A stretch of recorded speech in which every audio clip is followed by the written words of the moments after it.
stream? Yes, please. We only have 2 minutes Do left, I think. do we record? We don't record. Do we record to the cloud? No, no, no, we don't need to. That's, I have nothing important to say. Okay, because I am I am forget. I'm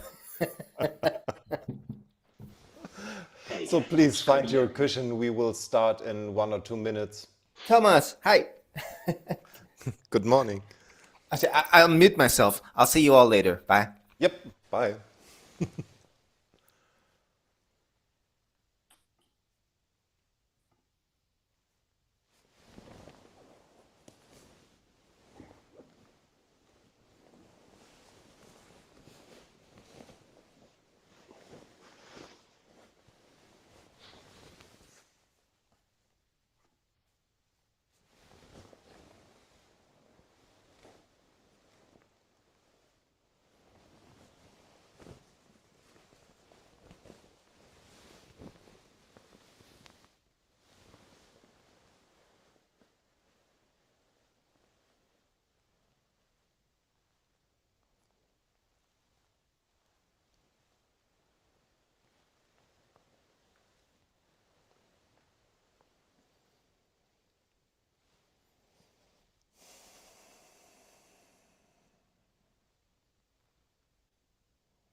Let us chant the rope verse together. Those of you who don't have or don't have yet a Raksu or a Kesa, please don't feel left out. It's as much as receiving the precepts is not only a matter of a Jukai ceremony, cladding yourself into the Buddha's teachings is not only an act of putting a piece of fabric on your head. So.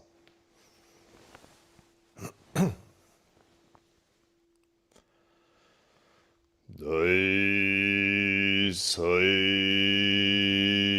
geda puku muso fukuden e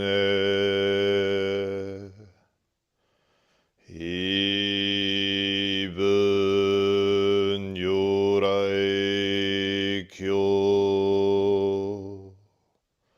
kodo shoshujo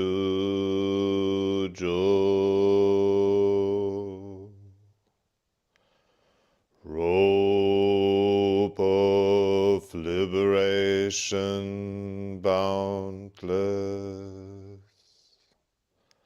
fields beyond both form and formless, wearing the Tathagata's teaching,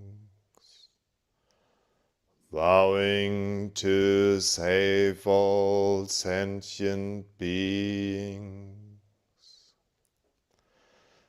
Dai sai geda puku muso fukuden e ibun yorai kyo kodo shoshujo.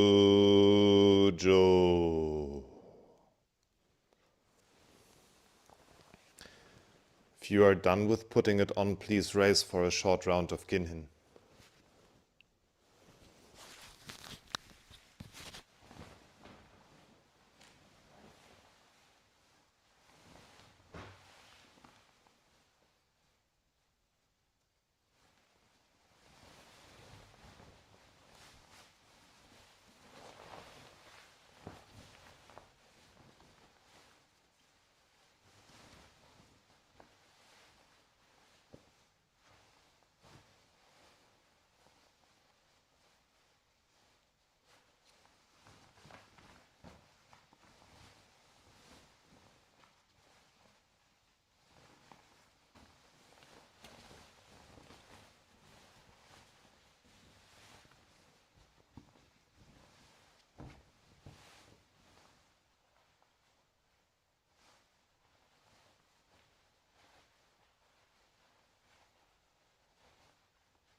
Zazen.